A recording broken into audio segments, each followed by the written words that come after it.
Voilà. Donc, on est en train de parler justement des jugements contre les murmures du peuple. Vous voyez combien de fois, c'est terrible, hein, c'est vraiment terrible. Donc ici, nous sommes justement dans cette méditation parce qu'on veut comprendre encore le chapitre 11. Parce que c'est vraiment un chapitre, pour moi, quand je l'ai revu encore, je me suis dit non, il y a tellement de choses à dire, il y a tellement de pépites, il y a tellement de belles choses à comprendre. Et coucou maman, coucou à tous, j'ai vu que tu avais posté mon témoignage, qu'est-ce que je suis un bavardeur. Bah écoute, ça fait déjà un moment que ton témoignage est là, hein, le 1 et le 2. Et il y a beaucoup de gens qui ont partagé, il y a beaucoup de gens qui ont... il y a beaucoup de personnes qui ont partagé, il y a beaucoup de gens qui se sont retrouvés, il y a beaucoup de gens qui ont été émus, il y a beaucoup de gens qui... Voilà.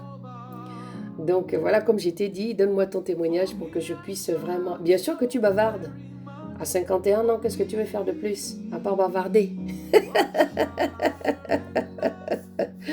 Franchement, hein Lolo? Lolo, à chaque fois que je te pose la question de savoir comment ça se passe aujourd'hui chez toi, tu ne me réponds pas. Ça va, ça se passe bien avec ta femme, tu continues toujours à appliquer ce qu'on a discuté, tu changes, quelles sont les choses que tu as mis en place et ainsi de suite. Bien, en tout cas, on essaiera d'échanger quand même là-dessus parce que c'est important. Donc, que le Seigneur te bénisse. Oui, bah écoute, j'espère aussi que ça ne t'embête pas, hein. Parce que le témoignage, c'est ça, hein. Quand je t'ai demandé que, bah écoute, fais-moi le témoignage, c'était pas forcément pour mettre ça dans le groupe, hein. C'était pour que tout le monde aussi bénéficie et comprenne, en fait, ça. Mais maintenant, qu'est-ce que tu as mis en place? Qu'est-ce que tu as compris au jour d'aujourd'hui? Qu'est-ce que tu comprends? D'accord? Qu'est-ce que tu comprends? Comment ça se passe? En fait, moi, j'ai envie de savoir un petit peu la suite avec ta femme à la maison. Comment tu agis maintenant, comment ça se passe, d'accord? Et puis j'aurais aussi besoin d'avoir un petit entretien avec toi par rapport à tout ce qui s'est passé. Voilà, donc en tout cas j'ai envie d'avoir un petit entretien avec toi. Non, non, non, ça ne m'embête pas du tout. C'est qui a la gloire de Dieu me fait plaisir. Amen. Amen, amen. Là on est en train de méditer sur le chapitre 11 de Nombre par rapport au jugement contre les murmures du peuple. Donc on est là-dessus et ainsi de suite. Et donc voilà, on essaye encore de s'édifier pour nous amener encore quelque part par rapport au Seigneur.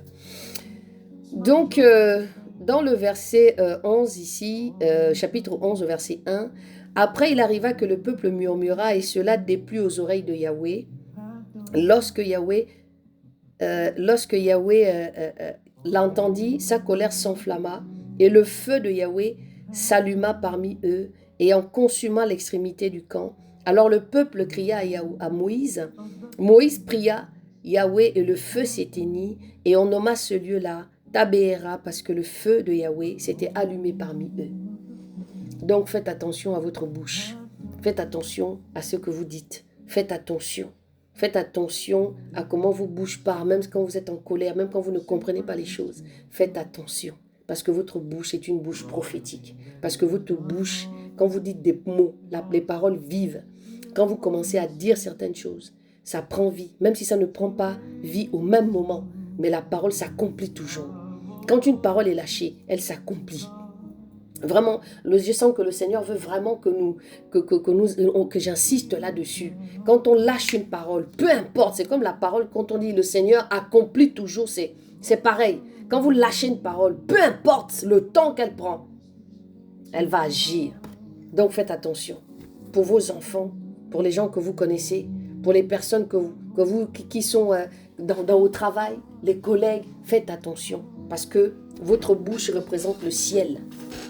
Donc, faites attention, surtout quand on est des vrais disciples, surtout quand la marche que nous faisons avec le Seigneur, elle est vraiment vraie, vraie, vraie. Donc, faites très attention. Donc, nous allons dans le verset 4. Le peuple regrette l'Égypte. Non, mais écoutez un peu.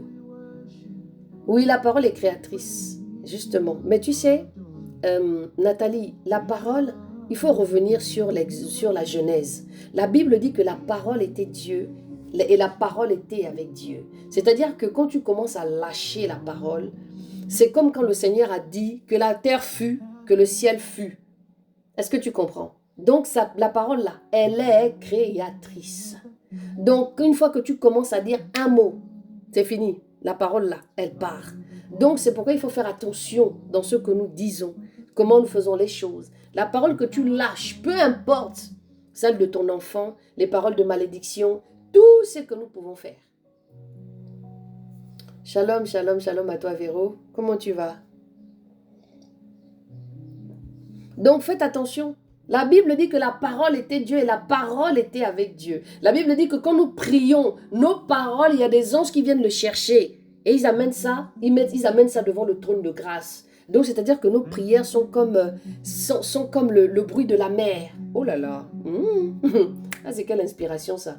C'est comme le bruit de la mer. C'est comme en fait quand les vagues, vous savez quand vous allez au bord de mer, peu importe là, vous allez sentir le vent, le souffle, les vagues. Parce que les vagues ont un bruit.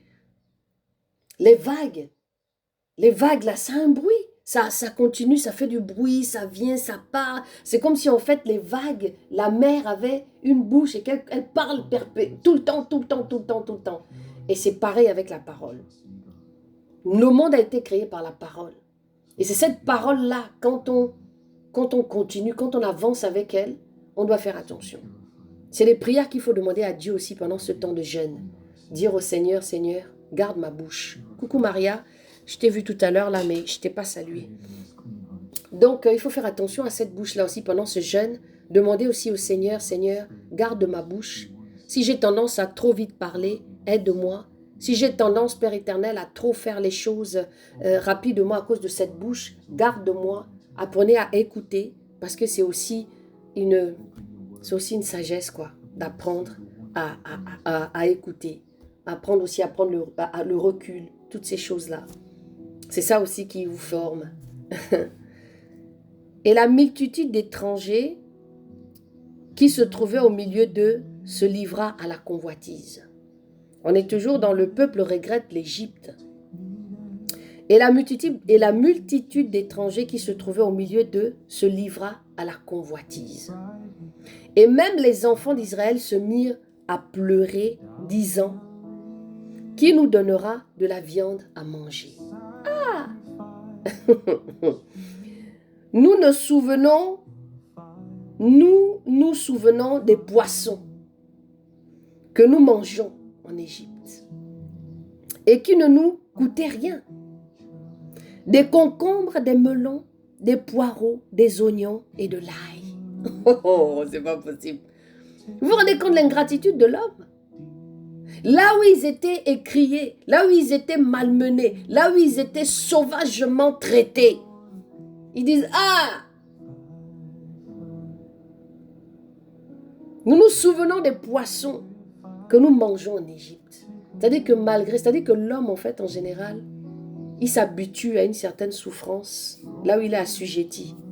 Tant qu'on lui donne des choses qui réjouissent leur ventre, et ainsi de suite, ils étaient contents. Yahweh les a sortis du désert, ils ont oublié qu'ils ont traversé la mer Rouge, que le Seigneur a soulevé la mer pour eux, que le Seigneur a envoyé des grenouilles, il a envoyé la peste, plutôt il a envoyé des maladies, il a envoyé des crapauds, tout ça ils ont oublié. Ils ont oublié que Yahweh les avait libérés de la main de la servitude en Égypte. Vous savez, je vous ai toujours dit que l'Égypte ici, c'est le péché, c'est le monde. Parce que l'Égypte ici représente aussi le monde. Quand Yahweh vient nous chercher, quand il décide que bon là maintenant il vient chercher Maria. Comme moi il m'a dit Armel rentre à la maison. C'est la même chose que le Seigneur a fait avec ce peuple-là. Il aurait pu les prendre depuis longtemps. Mais il les a pris au bout de 400 ans. Il a dit, ouais, hop, vous là, je vais venir me révéler à vous. Mais avant, vous allez savoir que je suis le Dieu de vos pères, que je suis le Dieu d'Abraham, je suis le Dieu d'Isaac et je suis le Dieu de Jacob. Et voici comment ce peuple-là se comporte vis-à-vis de Yahweh. L'irreconnaissance, c'est ce que nous sommes aussi des fois. Nous ne reconnaissons pas des fois l'amour de Dieu, la patience de Dieu pour nous, la manière dont il nous fait sortir des situations. C'est parce que nous ne comprenons pas le langage et nous ne sommes pas dans l'intimité avec Dieu. Parce que c'est ce qu'il nous demande, hein. Quand on est intime. Nous voyons l'exemple de l'intimité avec Moïse. Moïse pouvait se dresser comme ça et puis dire à Yahweh, non, ce que tu fais là, je ne suis pas d'accord avec ça. Parce qu'ils avaient une relation. Leur relation n'était plus une relation simple. Elle était une relation intime. Comme des amis intimes. Donc, un ami intime va écouter ce que l'autre va lui dire. Mais là, cette amitié, cette relation était extraordinaire parce qu'on parle d'un Dieu créateur. On parle de celui qui a créé le ciel et la terre. Celui qui était capable, avec un battement de cils comme ça, de faire tomber Moïse. Mais Dieu permettait, Yahweh permettait que Moïse pouvait lui dire des choses. C'est à ce niveau-là que je voudrais que vous arriviez. Peut-être que vous n'avez pas forcément arrivé dans le même état que Moïse, mais que vous comprenez que vous devez aussi avoir cette relation avec Dieu. Moi, j'aspire à ça tous les jours, à cette relation. Parce que quand tu rentres dans une relation avec le Seigneur, peu importe ce que les gens vont te dire. Même si on va te dire, oh, on t'a vu avec un esprit de chien. Yahweh t'aurait déjà dit. Et même dans ta prière, dans ton intercession avec Dieu, lui déjà, il va te délivrer. Parce que tu sais, il va te dire, regarde, il y a ça, il y a ça, il y a ça. Tu seras déjà averti par rapport à certaines choses. C'est pourquoi, dans ce temps de jeûne que nous avons pris, prenez le temps aussi de vous regarder.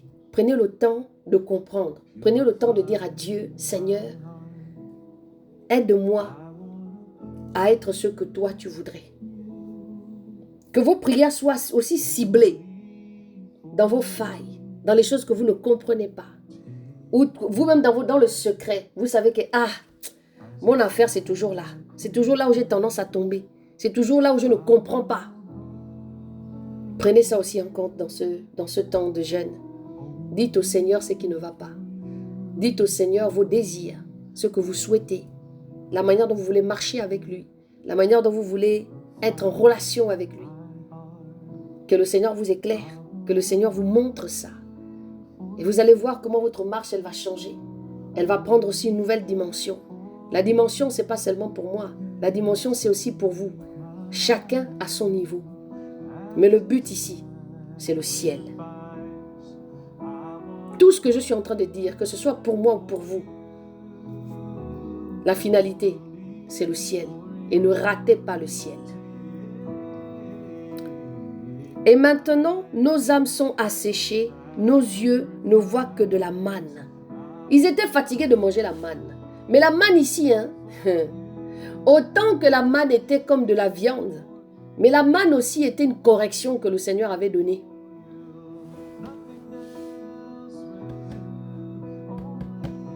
Et maintenant, nos âmes sont asséchées, nos yeux ne voient que de la manne. Or, la manne était comme de la graine. La manne était comme de la graine de coriandre et il y avait l'apparence du bédélium. Le peuple se dispersait et la ramassait. Il la moulait au meule ou il le pilait dans un mortier. Et il cuisait au pot et en faisait des gâteaux. Elles avaient le goût d'une liqueur d'huile fraîche. Et quand la rosée descendait la nuit sur le camp, la manne y descendait aussi. Vous voyez un petit peu? Le Seigneur les a fait descendre la manne.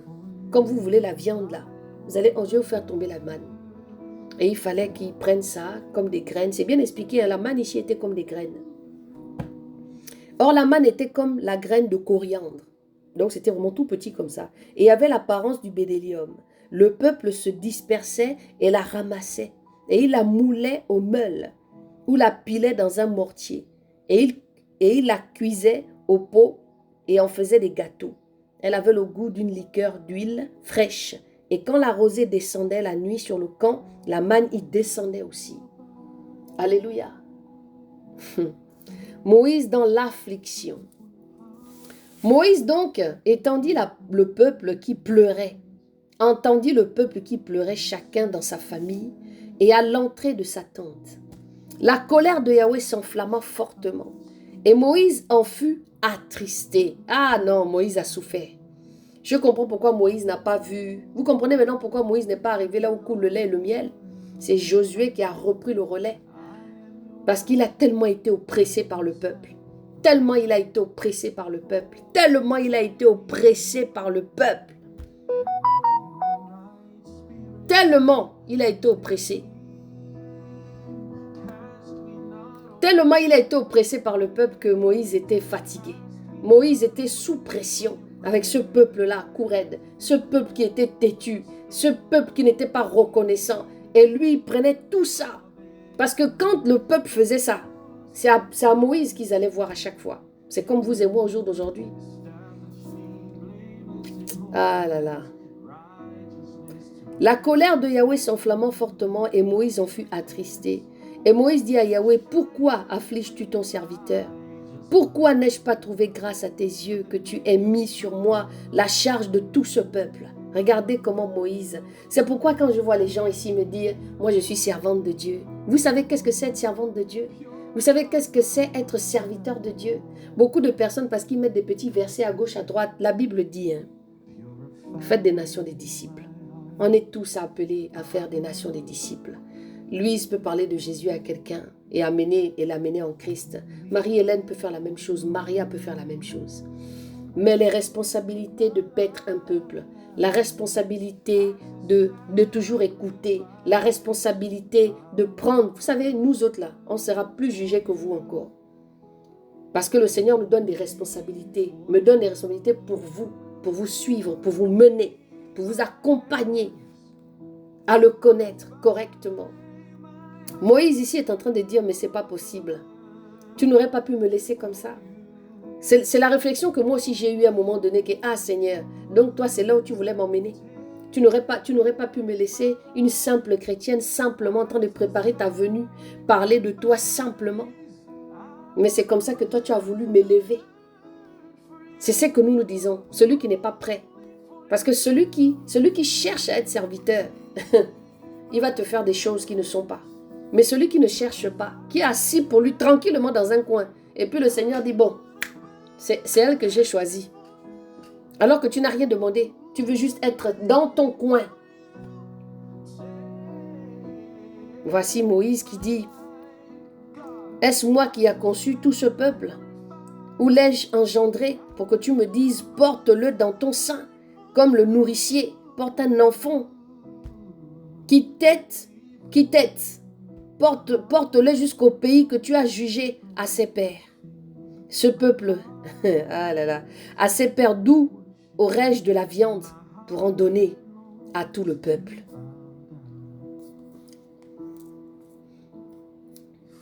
Où aurais-je, porte ton sein, tête à tête, tête porte jusqu'à le pays qui a jugé ses pères. D'où aurais-je de la viande pour en donner à tout ce peuple? Vous voyez? Vous voyez comment Moïse se retrouve? Il se retrouve comme dans un engrenage. Parce que le peuple ici est en train de le fatiguer.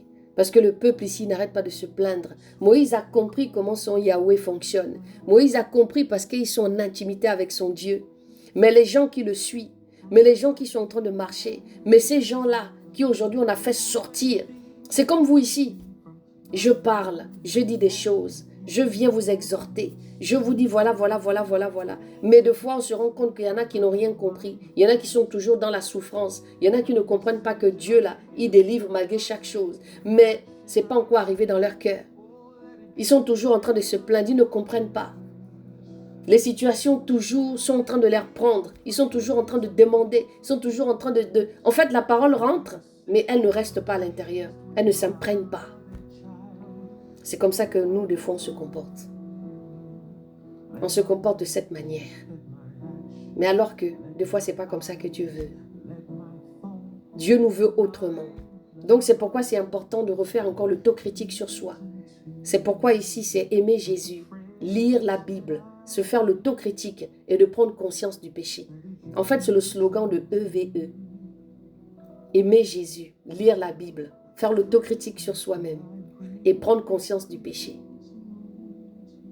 Donc, vous comprenez que quelque part, nous devons tous les jours faire l'autocritique sur nous. Dieu n'est pas toujours l'auteur de chaque chose. Yahweh est venu, il a tout déposé. Il a tout déposé. Il a montré qui il était. Il ne s'est jamais caché de nous. Il dit quelque part que si il n'y avait pas de place, qu'il allait nous garder des places dans les évangiles. Et que si ce n'était pas vrai, ça sert à quoi qu'il nous dit? Il a toujours été clair avec les hommes. Regardez la souffrance de Moïse. Et c'est la souffrance que certains hommes de Dieu aujourd'hui ont. Parce qu'ils ont la responsabilité de paître le peuple de Dieu. Mais en même temps, le peuple là aussi, il a têtu. Le peuple là aussi, il faut écouter. Le peuple là aussi rumine. Le peuple là aussi ne comprend pas. Et il faut prier. Il faut Il faut toujours intercéder devant le Seigneur. L'histoire de Moïse, c'est l'histoire d'un homme de Dieu. C'est l'histoire d'une femme de Dieu, une servante et un serviteur. Le fardeau que Dieu donne. On a tous la grâce en Christ. Mais le Seigneur est particulièrement avec celui qui marche avec lui différemment. Celui qu'il a décidé, l'élu qu'il a pris. Pour pouvoir fonctionner avec lui. Dans le tête-à-tête, dans l'intimité, dans le bouche-à-bouche. Est-ce que quelqu'un me suit? Est-ce que vous comprenez? Est-ce que c'est clair pour vous? Est-ce que je peux avancer?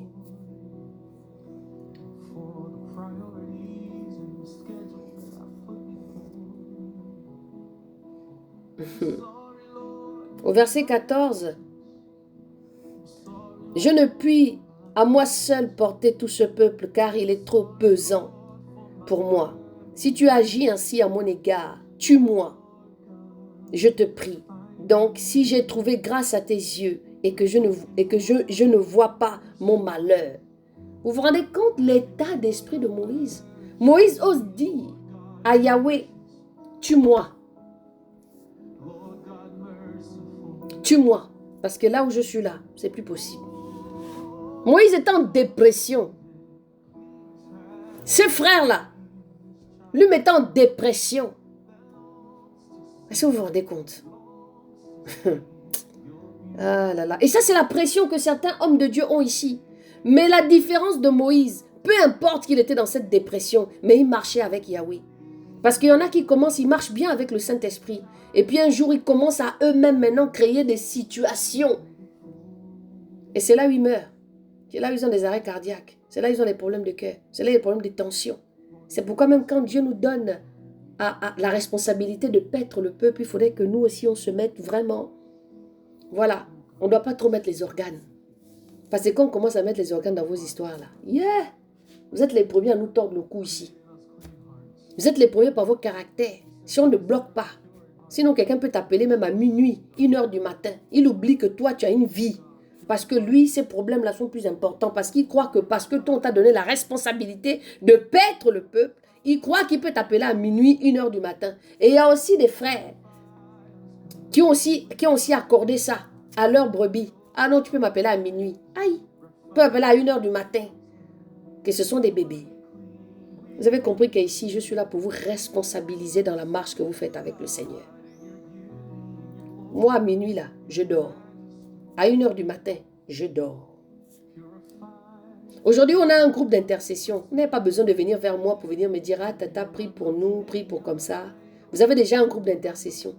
L'onction qui découle de l'œuvre que le Seigneur m'a donnée, c'est la même qui se retrouve aussi avec tata Janine là-bas. Parce que c'est le même esprit là qui tourne. C'est pas parce que tu vas pas venir me parler, moi, ou me demander quelque chose, que quand tu vas aller à l'intercession, ça va pas agir. C'est la même chose. C'est le même esprit là. C'est l'œuvre, c'est l'onction que Dieu m'a donnée là, dans cette œuvre-là qui ne fait que découler. Tout simplement. Donc, essayez de vous responsabiliser. Essayez de comprendre que, si je fais comme ça et que Dieu ne fait pas, qu'est-ce qui s'est passé? Pose-toi la vraie question dans l'histoire. Yahweh établit 70 anciens autour de Moïse. Voici comment le Seigneur donne encore des responsabilités. Aujourd'hui, vous ne comprenez peut-être pas l'œuvre. Et on arrive ici à comprendre maintenant que Moïse était seul dans certaines responsabilités. Et il y a eu son beau-frère, son beau-père, qui est venu à un moment donné lui dire que, tout seul comme ça, nous qui avons lu la Bible depuis le départ, depuis la Genèse, il a dit, tu vas te rendre malade à force de traiter tous les problèmes de tout le monde. Essaye toi-même maintenant de positionner certaines personnes pour que quand on arrive à toi seulement, c'est parce que le problème est maintenant compliqué. Mais puis toi, tu viens, tu tranches. C'est ce qu'on appelle un ministère, ce qu'on appelle une mission avec le Seigneur. Donc le Seigneur donne des départements aux uns aux autres parce qu'un seul homme ne peut pas faire tout ça. C'est pourquoi Moïse dit ici à Yahweh, tue-moi alors. Parce que le peuple là va finir avec moi ici une fois. Parce que moi, je ne t'ai rien demandé. C'est comme si Moïse était en train de dire à Yahweh, je ne t'ai rien demandé en vrai. Moi, je veux juste faire ce que tu me demandes de faire. Mais là, c'est compliqué.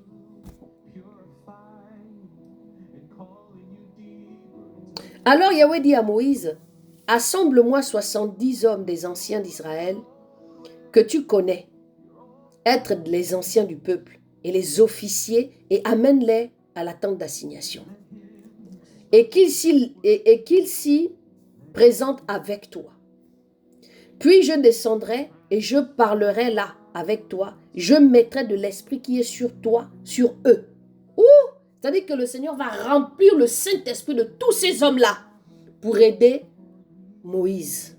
Oh, est-ce que quelqu'un comprend l'intérêt du ministère, de la mission? Yahweh est en train d'alléger. Le Seigneur est en train d'alléger Moïse parce que le fardeau était trop lourd pour lui.